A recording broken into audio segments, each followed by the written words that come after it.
हरे कृष्णा।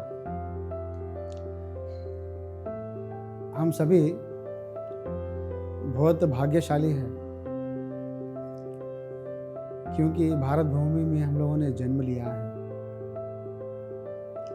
और ये जितने भी लोग हैं ये कल्चर से बहुत ही विनम्र है।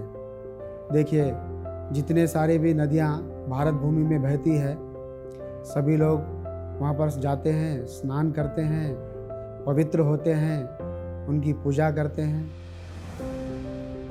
और वट वृक्ष की भी पूजा करते हैं। भगवद गीता में बताया गया है सभी वनस्पतियों में और सभी वृक्षों में मैं पीपल के वृक्ष में वास करता हूँ। कई लोगों का विश्वास है कि वो पीपल वृक्ष में जो सो पानी अर्पित करते हैं, उन्हें वस्त्र अर्पित करते हैं, उनकी परिक्रमा करते हैं और हर घर में तुलसी महारानी की सेवा होती है। ये तुलसी महारानी कोई साधारण पौधा नहीं है, ये भक्ति प्रदायिनी है। ये कृष्ण को प्रदान करने वाली है, कृष्ण भक्ति को देने वाली है। बताया जाता है चैतन्य महाप्रभु स्वयं भगवान श्री कृष्ण है। वो सुबह उठकर गंगा स्नान करते हैं, स्नान करने के बाद वो घर लौटते हैं और भगवान विष्णु की पूजा करते हैं। उसके बाद वो तुलसी महारानी को प्रणाम करते हैं, उनकी 3 बार परिक्रमा करते हैं। चैतन्य महाप्रभु अपने आचरण के द्वारा हमें शिक्षा दे रहे हैं कि स्नान करने के बाद विष्णु की पूजा करनी चाहिए, कृष्ण की पूजा करनी चाहिए और तुलसी महारानी की परिक्रमा करनी चाहिए। कितनी बार परिक्रमा करनी चाहिए? 3 बार। और तुलसी महारानी को जल अर्पण करना चाहिए और उनके चरण स्पर्श कर कर उसकी जो धूली है वो हमें माथे में लगाना चाहिए। और हरिदास ठाकुर तुलसी महारानी के समक्ष बैठकर वो रोज 3 लाख बार जप करते थे भगवान श्री कृष्ण का, हरे कृष्णा कृष्ण कृष्णा हरे हरे, हरे राम राम राम हरे हरे। और अद्वैत आचार्य गंगा जल से, तुलसी दल से वो शालिग्राम की पूजा करते थे शांतिपुर में और भगवान श्री कृष्ण को प्रकट करवा दिया इस धरातल पर। तो तुलसी महारानी कोई साधारण देवी नहीं है।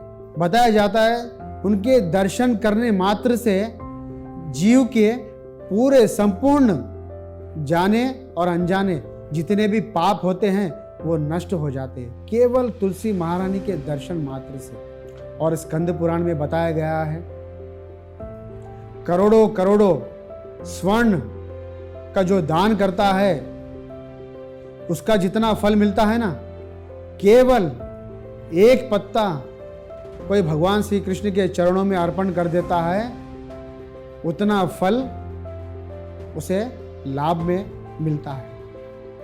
और तुलसी महारानी हर घर में द्वार पर वो हाथ जोड़कर हम सभी से विनती कर रही है, कृपा कर अब भगवान श्री कृष्ण की भक्ति कीजिए। और स्वयं यमराज बताते हैं अगर कोई तुलसी महारानी का स्पर्श भी कर लेता है यमदूत के लोक को वो नहीं आ सकता है। इसीलिए हमें रोज तुलसी महारानी की परिक्रमा करनी चाहिए, तुलसी महारानी को जल देना चाहिए, तुलसी महारानी को प्रणाम करना चाहिए और भगवान को भोग में तुलसी अर्पण करना चाहिए। भगवान श्री कृष्ण को तुलसी महारानी इतनी प्रिय है कि उसके बगैर वो कोई भी वस्तु को स्वीकार नहीं करते। केवल तुलसी पत्ता डालने से वो भोग को भगवान स्वीकार कर लेते हैं और वो भोजन शुद्ध बन जाता है। बताया जाता है ये जो सुंदर शरीर है मानव शरीर, इसको भी वो स्वीकार नहीं करते हैं। बहुत सारे लोग कंठी माला धारण करते हैं अपने गले में। क्यों? तुलसी महारानी का जो कंठी माला धारण करता है जो भी वस्तु उसके गले से जाती है वो शुद्ध हो जाती है। और बताया जाता है लोग फैशन के लिए तुलसी माला अपने कंठ में धारण करते हैं। ऐसा करने से महान अपराध होता है। हमें कोई फैशन के लिए नहीं करना चाहिए। तुलसी माला जो है, कंठी माला जो है, बहुत ही शुद्ध होती है। हमें चाय कॉफ़ी नहीं पीना चाहिए, प्याज लहसुन नहीं खाना चाहिए, परी स्त्री संग नहीं करना चाहिए।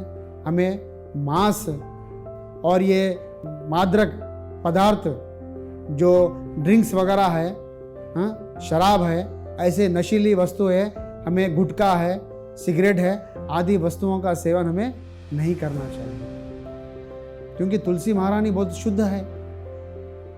इसीलिए कंठी माला जब धारण करते हैं तो ये सब वस्तुओं को हमें अस्वीकार कर देना चाहिए। बताया जाता है किसी शरीर से आत्मा निकल जाती है, वो मृत हो जाता है, लेकिन उनके जो रिश्तेदार है वो क्या करते हैं, उनके मुंह में तुलसी दल देते हैं। जो भी अगर बुद्धिमान व्यक्ति है तो जब वो जीवित है तभी वो भगवान को भोग लगाकर वो तुलसी खा सकता है। मरने के उपरांत उसके मुंह में डालने का क्या अर्थ हुआ? भोग में तुलसी महारानी रखकर भगवान को अर्पण कर प्रसाद रूप में स्वीकार करना चाहिए। ऐसा करने से ये जो मानव शरीर है ये शुद्ध हो जाएगा, पवित्र हो जाएगा। मरने के उपरांत उन्हें तुलसी माला दे रहे हैं, मुंह में तुलसी का जो ये पत्ता है रख रहे हैं, इसका भी बेनिफिट मिलता है, क्योंकि तुलसी महारानी बहुत ही शुद्ध है। बताया जाता है कि जो सूखी डाली तुलसी महारानी की होती है, जब शव को जलाया जाता है, अगर छोटा भी टुकड़ा तुलसी महारानी का, लकड़ी का छोटा सा टुकड़ा भी अगर उस चिता में डाल दिया जाता है, उसके जाने अनजाने में जितने भी पाप किया है उस पापों से वो मुक्त हो जाएगा। और जो भी डेली बिना अपराध के इसकी सेवा करता है, शीघ्र वो कृष्ण प्रेम को प्राप्त करता है। हमें अपराधों से बचना चाहिए तुलसी महारानी की सेवा करते समय। एक तो क्या है, हमें ज़्यादा जल अर्पण नहीं करना चाहिए, जितना जरूरी है उतना ही जल तुलसी महारानी को देना चाहिए। और ये उंगली से तुलसी महारानी को स्पर्श नहीं करना चाहिए, क्योंकि ये उंगली अशुद्ध होती है और ये अहंकार का प्रतीक है। इसीलिए हमें दिन भर में कोई ऐसा समय चुनना चाहिए जो सुबह 7 बजे से लेकर 9 बजे तक, ये समय में तुलसी महारानी को हमें नाजुक तरीके से उन्हें तोड़ना चाहिए, मनमानी ढंग से नहीं तोड़ना चाहिए, क्योंकि तुलसी महारानी को कष्ट होता है। और उनकी परछाई, तुलसी महारानी की जब परछाई होती है तो उसके ऊपर अपना पैर नहीं रखना चाहिए। चप्पल पहनकर तुलसी महारानी के समक्ष हमें नहीं ठहरना चाहिए, वहाँ से हमें नहीं जाना चाहिए चप्पल पहनकर। हम अक्सर देखते हैं कि तुलसी महारानी कई लोगों के घर के दरवाजे के पास होती है, वहीं चप्पल उतार देते हैं, तुलसी महारानी के बाजू ही उतार देते हैं। ये बहुत बड़ा अपराध है। और कई लोग ऐसे हैं, देवी देवताओं को तुलसी अर्पण करते हैं, ये बहुत ही महान अपराध है। जितने भी विष्णु तत्व के जितने भी आते हैं, नरसिंह, राम, जितने भी अवतार आते हैं, भगवान श्री कृष्ण, उनको जो है सो तुलसी अर्पण करना चाहिए। देवी देवताओं को कभी अर्पण नहीं करना चाहिए। देवी देवता भी तुलसी स्वीकार नहीं करते हैं। और बताया जाता है एकादशी और द्वादशी के दिन तुलसी पत्र को तोड़ना नहीं चाहिए। कहीं कहीं पर लिखा है एकादशी के दिन भी हम तुलसी पत्र को तोड़ सकते हैं, लेकिन द्वादशी के दिन तो बिल्कुल नहीं तोड़ना चाहिए। आपको अगर तुलसी महारानी आपके पास उनकी मात्रा में कम है तो हम एक दिन पहले कुछ स्टॉक हम तोड़कर हम उसे स्टोर कर सकते हैं। अगर आपके पास तुलसी महारानी बहुत कम मात्रा में है तो एक पत्ते को आप छोटे छोटे टुकड़े में आप अलग अलग भोग में डाल सकते हैं। हालांकि आपके पास कुछ भी नहीं है तो एक ही पत्ते को भगवान को अर्पण कर वो पत्ता निकाल कर उसे धोकर दोबारा उसको भगवान की सेवा में यूज किया जा सकता है। अगर बहुत ही इमरजेंसी ऐसा होती है तो कई लोग राधा रानी के चरणों में भी जो है सो तुलसी चढ़ाते हैं, लेकिन राधा रानी आह्लादिनी शक्ति है, उनके चरणों में तुलसी नहीं चढ़ाई जाती है, इससे अपराध होता है। राधा रानी के हाथों में तुलसी हमें चढ़ाना चाहिए, ना कि चरणों में चढ़ाना चाहिए। इसका हमें ध्यान रखना चाहिए। तो इसीलिए हमें ज़्यादा से ज़्यादा घर में तुलसी पौधे उगाना चाहिए। जो घर में तुलसी महारानी विराजमान होती है वो घर तीर्थ बन जाता है और घर में सुख शांति आती है, तुलसी महारानी की कृपा मिलती है। तो हमें बिना अपराध के श्रद्धापूर्वक विनीत भाव से तुलसी महारानी की रोज सेवा करनी चाहिए।